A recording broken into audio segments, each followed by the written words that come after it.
नमस्कार। मैं वीरेंद्र कुमार अधिवक्ता और आप सभी YouTube के दर्शकों श्रोताओं को YouTube के चैनल रियल नॉलेज पर स्वागत है। और आज मैं पुनः आप लोगों के समक्ष हाजिर हूं इस चैनल पर एक संक्षिप्त चर्चा करने के लिए। और आज मैं पुनः पुरानी विषय पर, जिस पर चर्चा मैंने पूर्व के वीडियो में किया था, पुनः उसका विस्तार से थोड़ा चर्चा को और आगे बढ़ाते हुए यहाँ इस चैनल पर एक चर्चा लेकर हाजिर हुआ हूँ। तो आज मैं बात करूँगा कि क्या झूठ बोलना हर हाल में अपराध है। मैंने कहा था कि अंतश्चेतना से जो कुछ भी बोला जाता है वह झूठ नहीं होता। बुद्धि उसे भले ही भ्रमवश झूठ मान ले, लेकिन अंतश्चेतना की आवाज़ झूठ नहीं होती, वह सदा सत्य होता है। इस दुनिया में मैंने एक वीडियो में यह भी बताया था कि न्याय के निर्णय हमेशा सही नहीं रहे हैं। इस दुनिया में इस दुनिया के इतिहास को यदि हम अध्ययन करते हैं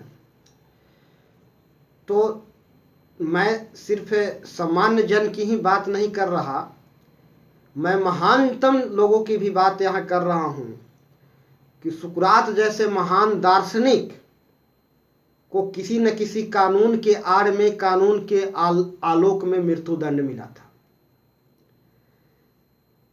ईसा मसीह जो ईश्वर, भगवान के प्रतिनिधि, ईश्वर के प्रतिनिधि थे, ईसा मसीह को किसी न किसी कानून के आड़ में, किसी न किसी कानून के आड़ में ही मृत्युदंड मिला था। इस दुनिया के इतिहास में अभी तक जितने भी दर्दनाक दंड मिले हैं, उसमें सर्वाधिक दर्दनाक दंड ईसा मसीह को मिला था। 49 कोड़े मारे जाने का सजा उन्हें मिली थी।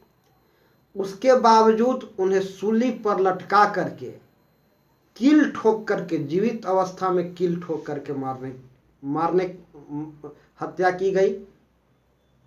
यह हमारा इतिहास में वर्णित है और यह काम किसी न किसी कानून के आड़ में ही हुआ।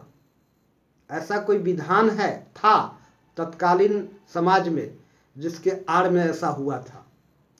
उस समय के तत्कालीन समाज इस कानून को मान्यता दे रखा था। तो इतिहास यह बात को सिद्ध करता है कि सामान्य जन की ही बात नहीं, महानतम लोगों को भी कानून के आड़ में सजा दी गई, यहां तक कि मृत्यु दंड भी मिला।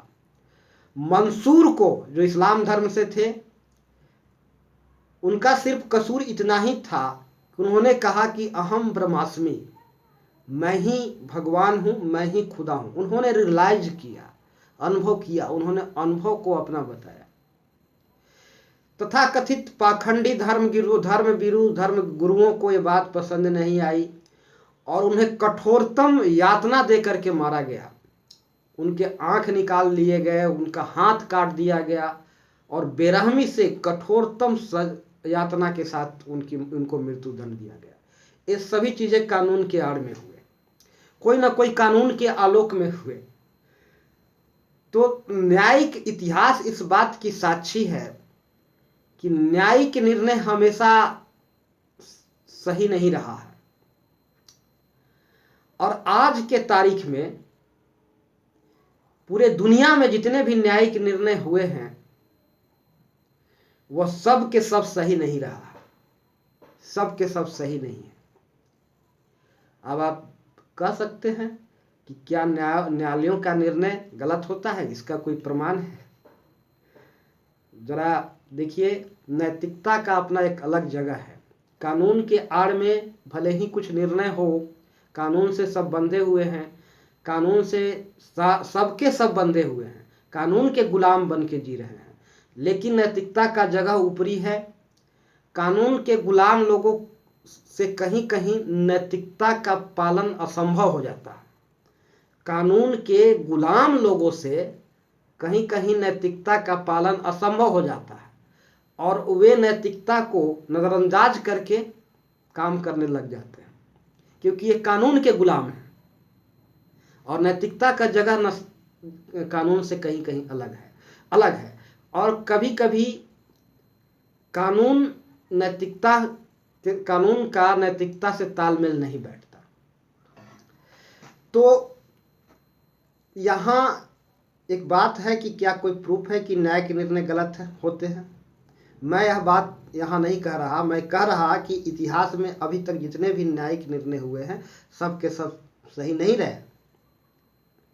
आप इतिहास उठाकर देख लीजिए, महानतम लोगों को देख लीजिए, सुकरात को देख लीजिए, मृत्युदंड मिला, बहुमत ने उन्हें मृत्युदंड दिया, लेकिन दुनिया ने माना, विश्व ने माना, मानव जाति ने यह स्वीकार किया कि सुकरात सही थे। उन्होंने प्रचलित रूढ़ियों को, अंधविश्वासों को विरोध किया, उन पर राजद्रोह का मुकदमा चला, युवाओं को भड़काने की मुकदमा चला और उन पर न्यायालय में कहा गया कि तुम अपने वचन वापस ले लेते हो, यदि तुम क्षमा मांग लेते हो और तुम आज से इस तरह से काम करना बंद कर दोगे तो तुम्हें माफ कर दिया जाएगा। सुकरात ने स्वीकार नहीं किया, उन्होंने मृत्युदंड ही स्वीकार किया, लेकिन अपने आप को बोलना, अपने मन के भाव को उद्गार व्यक्त करना बंद कर देना वह उचित नहीं समझा, क्योंकि वह सत्यवादी थे।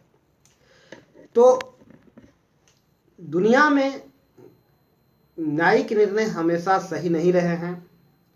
हम डूअर को, आशय को समझने में असमर्थ हैं। हम कानून का गुलाम बन के जी रहे हैं। कानून हावी है और कानून के गुलाम लोगों से कहीं कहीं नैतिकता की अवहेलना होना संभव है।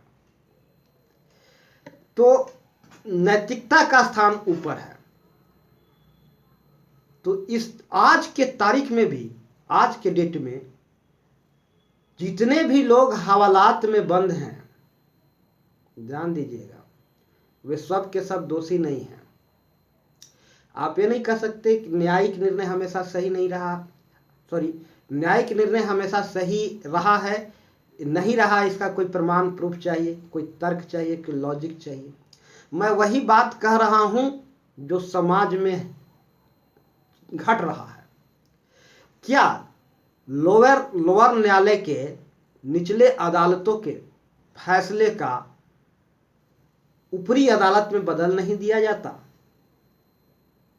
फिर किसी देश के सर्वोच्च न्यायालय के फैसलों को राष्ट्राध्यक्ष उसे संशोधित नहीं करते? ऐसा तो घटता है, ऐसा होता है। फिर न्यायिक निर्णय किसी भी हमेशा सही है कैसे मान लेंगे? सोचने वाली बात है। तो नैतिकता का स्थान सबसे ऊंचा है। इस दुनिया में बहुत सारे लोग जीत करके भी हार गए और कुछ लोग हार कर भी जीत गए। इस दुनिया में बहुत सारे लोग मर करके भी अमर हो गए और बहुत सारे लोग जीवित रह करके भी जीवन न जी सके।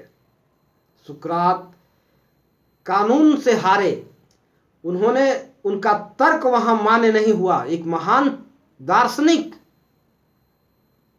कानून से हार गया, एक महान तत्ववेता ज्ञानी ईसा कानून से हारे। लेकिन ये तमाम लोग, मंसूर कानून से हारा, लेकिन ये तमाम लोग हार करके भी जीत गए और जीतने वाले हार गए। दुनिया ने इन्हें सही माना, दुनिया ने इसे सही ठहराया, दुनिया ने इसे अच्छा समझा। लोगों के जहन में ये अच्छे थे, लोगों के दिल में ये बसे थे और वे जीवन जिए तो वास्तविक जीवन जिया। कुछ लोग मर करके भी अमर रहा और कुछ लोग जीवित रह करके भी जीवन नहीं जी सका। इस दुनिया में जितने भी आज पुलिस स्टेशन में FIR होते हैं, क्या सब के सब सही है? क्या उसमें मिर्च मसाला नहीं डाला गया है, उसको बढ़ा चढ़ा के प्रस्तुत नहीं किया गया? एक भी ऐसा FIR नहीं होगा, मैं समझता हूं। अगर होगा भी तो 90% FIR में कुछ बातें बढ़ा चढ़ा कर लिखी जाती है। जितने भी चार्जशीट कोर्ट में सबमिट होते हैं, क्या सब के सब सही होते हैं?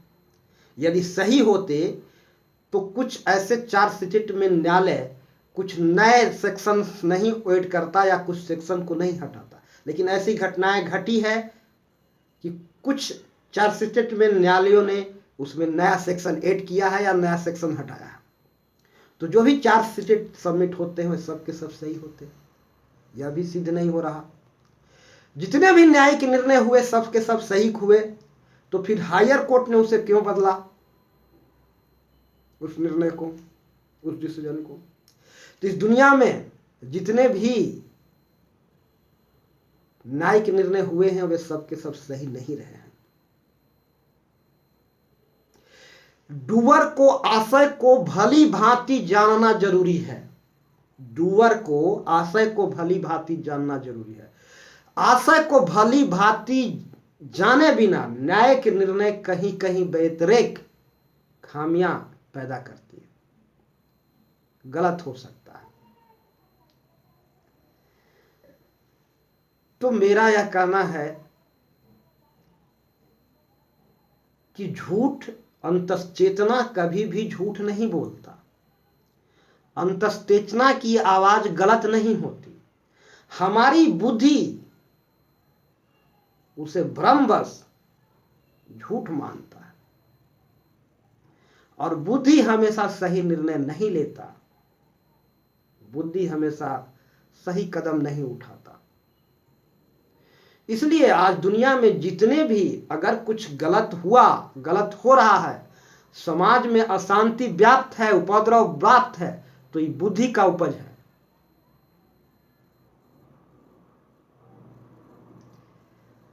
और यह बुद्धि जनित है। तो मैं अंतिम वाक्य के रूप में यही कहना चाहूंगा कि अंतश्चेतना से किया गया काम गलत नहीं होता, अंतश्चेतना की आवाज झूठ नहीं होता, और न्यायिक निर्णय हमेशा डूअर के आशय को भली भांति समझ करके ही न्यायिक निर्णय होना चाहिए। और झूठ बोलना हर हाल में अपराध नहीं है।